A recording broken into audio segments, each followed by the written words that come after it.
Hello and welcome to the Everything is Black and White podcast. Angie Musgrove here. Hope you guys are all doing well. If you're watching on the YouTube channel, please do hit thumbs up and hit subscribe as well. If you're listening on the audio only channel, thank you as always. Leave us a rating and review. And also remember to click the link in the podcast description box to take advantage of a very special offer on your NordVPN plan. Protect yourself and support the podcast at the same time. We've got a lot of podcasts coming up this week. I've just finished recording the match preview with John Gibson ahead of the trip to Brighton on Sunday. I will also have the view from the opposition on Friday as well. But today we're going to talk about a certain Mr. Rio Ferdinand, a man who is not loved by any Newcastle United fan that I've ever met. He has a tendency to say things that wind Newcastle United fans up. We remember infamously, that's the word there, when he told Newcastle United fans that they should go out and buy their own players if they weren't happy with Mike Ashley's running of the club. That was one comment that has stuck with him. And he goes on to say a few daft things over the last decade as well, which hasn't painted him in the best of light. If anything, it's probably painted him in quite an uneducated way about the going on at Newcastle United. I'm sure if you ask him about Manchester United or West Ham, he will know a little bit more and have a bit more of an understanding. But it just seems every time he talks about Newcastle United, he seems to get it so very wrong. And in the past couple of days on his podcast, he had Peter Crouch on and another chap who, sorry, I don't know the name of. And inevitably they got on to Alexander Isak. Of course, Alexander Isak is leaving Newcastle United this summer. Why would he stay at Newcastle United after winning the League Cup and looking likely to qualify for the Champions League? Why would he want to stay at this fantastic football club? It seems like the majority of national pundits, whether it be on podcast, in national media, on the BBC, wherever their platform is, has got Alexander Isak to leave the Magpies this summer. And it is absolutely baffling that this is the direction the conversation about Isak's future always goes down. It's absolutely ludicrous. There's so many reasons why he won't leave Newcastle United this summer, especially if they get into the Champions League, but probably even if they don't, and they'd have to fall off dramatically not to. But I am fully confident that even if he's playing Europa League next season, he'll be doing it in the colours of Newcastle's black and white. First off, let's talk about Rio Ferdinand, right? Because, oh my goodness me, when I first saw the clip from his podcast, I thought it must be a wind-up. I thought he has to be joking. So I went back and I watched the full clip, the full context of it, just to make sure that it hadn't been clipped unfairly to Rio. And it hadn't. And then, his social media team have clearly clipped it up and put it out there because they knew it was going to get the reaction it has done. And all reaction, whether it's good or bad, tends to be good for podcasts and YouTube because it means it gets shared engagement, you get more eyes on your product. That is the name of the game that we are in. And I have to say, I don't know if Rio Ferdinand's been serious in what he said about Alexander Isak, but part of me, and I'm going to give him the benefit of the doubt, would hope that he's said what he has said, and I'll get on to what he said, but he's said what he has said because he knows it's going to get that reaction. And at the end of the day, that's what makes the money roll in. I don't know. He might argue that he's been deadly serious when he listed Manchester United as a possible destination for Alexander Isak this summer. That is what happened, ladies and gents. He was speaking to Peter Crouch and he listed Arsenal, Liverpool, Chelsea, and Manchester United. You are Alexander Isak. Where are you going? Like, just think about that list, right? Think about the list there. Liverpool, Arsenal, Chelsea, Manchester United. Well, straight away, you discount Manchester United because they're what? Going to finish 13th, 14th at best, right? Arsenal haven't got the money to buy Alexander Isak, even though they need a striker. Chelsea, okay, probably will somehow find the money, but aren't any better than Newcastle United. At this moment in time, it looks like Newcastle are going to finish ahead of them and are going to be able to probably spend a little bit more money this summer. Better squad unity, better setup, better manager, I would argue. So there's no way you're leaving Newcastle to join Chelsea unless it's the money you're chasing. And then Liverpool, champions, one of the best sides in Europe. That is a move which I don't think is beyond the possibility of happening this summer. I think we have to get this straight in our heads. My issue with the Alexander Isak discussion is not about him leaving Newcastle United. This is football. When you have a player of his talent, you're always going to get linked away to so-called bigger moves. The reality is Liverpool is a bigger club than Newcastle United. They've just won the Premier League, for goodness sake. They'll be going strong in the Champions League next season. They will spend money this summer. That is a bigger move for Alexander Isak. That discussion doesn't bother me. Links to Real Madrid, links to Barcelona. It doesn't bother me. Big clubs. One of those comes knocking with the right price tag, with the right wage on offer. Then discussions will have to be had, and you just have to accept that there are bigger clubs out there than Newcastle United. What annoys me, beyond the fact that Manchester United was listed as a serious possibility for Alexander Isak, what annoys me more than anything is that the discussion, usually when it happens with these pundits and podcasters and commentators and what have you, it often doesn't include the possibility that Alexander Isak could just stay at Newcastle United. Heaven forbid he could just remain at St James's Park. He could just stay, play in the Champions League, go and win a second cup, maybe even launch a title bid next season if Newcastle do right in the summer transfer window and keep all their top players. Imagine that, Rio Ferdinand. Imagine Alexander Isak staying at Newcastle United. Doesn't even come into consideration for Rio Ferdinand. Unbelievably. Fair play to Peter Crouch, who was a guest on that podcast. And he did say, unless you're going to Real Madrid or Liverpool, why would you bother going anywhere else with Alexander Isak? Fair play to Peter Crouch. I like him. I think he's got his head screwed on. I think his opinions are honest and true, but also pretty educated. He can see Newcastle United are on this trajectory. He's not allowing bias to get into his opinion. He understands that actually right now there are few better clubs to go and play for than Newcastle United in terms of the project on offer and the direction they're heading in. That, of course, could all change in a year. Of course it could. Teams fall off. But I like Peter Crouch, and I thought really nice and good of him to make that point. But Rio Ferdinand and other podcasters, when they talk about Isak leaving, why, all you've got to say is, hey, he could stop at Newcastle United. That's the reality of the situation. He's certainly not joining Manchester United. I mean, have a word with yourself. Manchester United are 2 or 3 windows away from building a squad that can really attack the top 6, in my opinion. That is how far they've fallen off.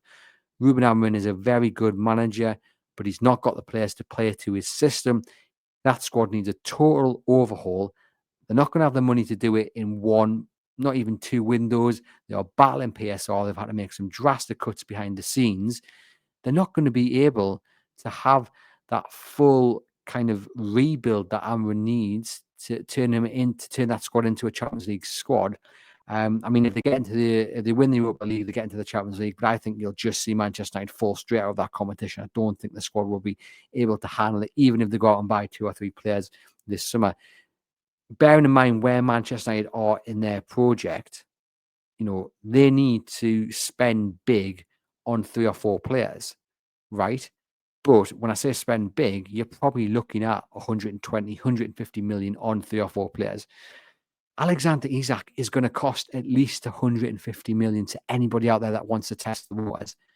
Unless you're coming to the table with 150 million pounds as your first offer, Newcastle ain't even entertaining the idea of selling Alexander Isak. And even then, I don't think they entertain the idea of selling Alexander Isak until numbers reach north of 200 million. He is that good. So with all that in mind, Manchester United would face the possibility, let's just for a moment consider that it could actually be a possibility. They would face the decision of spending their entire summer budget on Alexander Isak and then leaving the rest of the squad as it is. Or you say, no, we haven't got enough money for Isak, we need to spend elsewhere. That's the dilemma and balance they're going to have to consider. I know if I was Ruben Amorim, which one I'd want to go down. You'd want to build and bring in 3 or 4 players to set the foundations, and then you go after the star striker in 2 or 3 seasons' time when you've actually got the foundation, which allows you to sell such a move. You look at how Newcastle United have built since the takeover. They've put in those building blocks, Kieran Trippier, Bruno Guimaraes. They've built up, and then they've gone after the big names like Alexander Isak, Sandro Tonali. They've had that foundation to really sell a move, and Manchester United are nowhere near that. Nowhere near that. Newcastle United is a club that players want to play for, especially if they get into the Champions League. Alexander Isak is happy here. He's got a contract until the summer of 2028. Newcastle are going to open contract talks with him over extending that deal, a new deal, probably a pay rise. That will happen this summer, and hopefully it gets done and dusted. And if they're in the Champions League, the budget, it looks a little bit healthier. They're not going to be as tied down with PSR restrictions this time around, because they've done really well in previous windows, although frustrations being there that they've not been able to strengthen. This summer, I think we will see Newcastle really strengthen, and that all helps. It all helps in terms of getting that new deal for Alexander Isak, in terms of bringing players in. You bring in some really good players. Alexander Isak looks at it and thinks, yeah, this isn't just another season where we qualify for the Champions League and the next one we drop off. Look at what they're doing this summer. They're bringing in 3 or 4 players which really take up the squad another level. So talk of Alexander Isak leaving will rumble on all summer. Even if he signs a new deal, it'll still rumble on. But I honestly believe there is no club right now in the world who can afford Alexander Isak. No club. And even if he, I don't think he will do, but even if he makes a move and says, I want to go, even then Newcastle are in such a strong position. I don't see how Liverpool, Arsenal, Chelsea, and definitely not Manchester United can afford Alexander Isak. And even if they could, there is no way Alexander Isak leaves Champions League chasing, probably Champions League qualifying Newcastle United to join Manchester United. Even if they get into the Champions League via the Europa League, he will look around and look at that squad and say, it's not good enough. Yes, you've got Bruno Fernandes, but who else have you got? We spoke about this a couple of weeks ago. Only Bruno Fernandes stands a real chance if we were combining the two teams of getting into Newcastle United starting 11. Only Bruno Fernandes. So I think Alexander Isak loves the project he's part of here, loves being at Newcastle United, and he can see they're going places. They are serious. Next season will all be about adding to that League Cup that they won this season, plus going far, hopefully, in the Champions League. He's not going anywhere. Not going anywhere at all for me. And I think Rio Ferdinand, he couldn't have been serious when he listed Manchester United as a possibility. Could he really? He can't have. Nah, he must have been joking. He had to have been joking. No way he was being serious. Absolutely ludicrous. And look, we're just going to have to get used to the discourse this summer. Alexander Isak will be linked every single week away from Newcastle United. That's just what comes with having such a good player like him.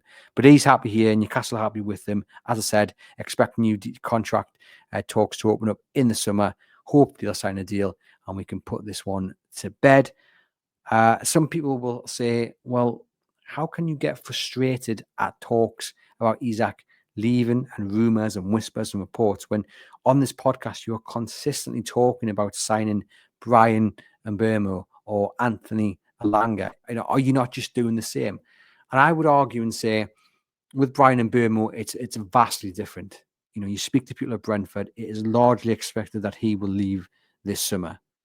And also, Newcastle up here, Champions League, Brentford, trying to get into the top 10. That is an upgrade on your career instantly. Now, the levels between Chelsea and Newcastle, you would argue same levels. It's not an upgrade, it's not a downgrade.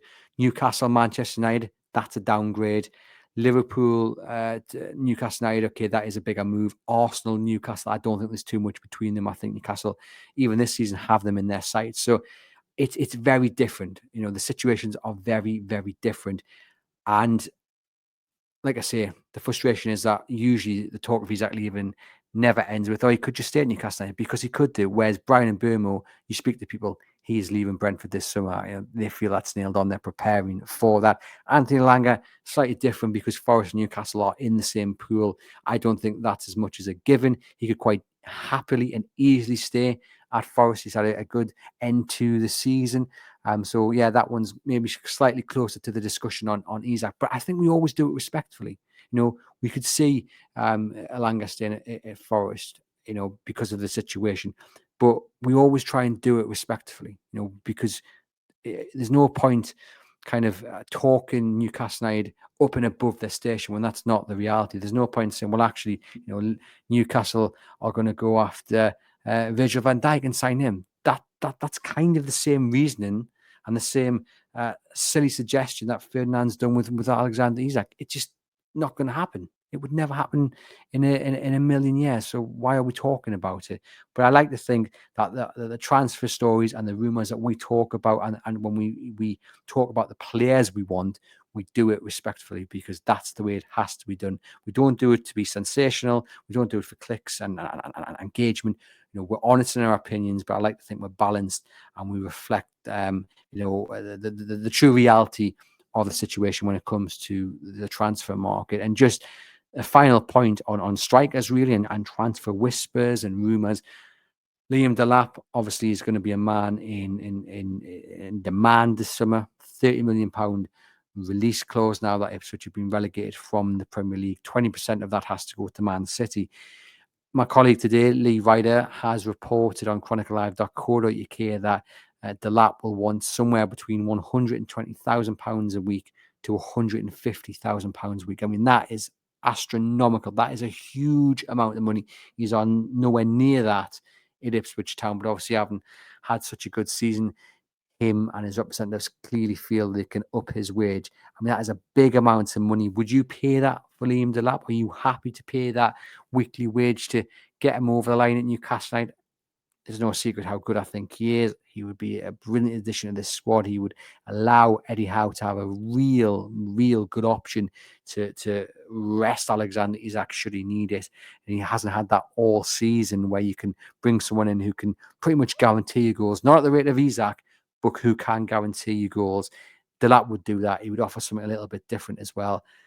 £120,000 to £150,000 a week. Ooh, I mean, does that change things slightly? I don't think so. I think, look, if you want to sign the biggest and best players, then you have to pay a going rate. And I'm sure, Paul Mitchell and Steve Nixon are very good at negotiating.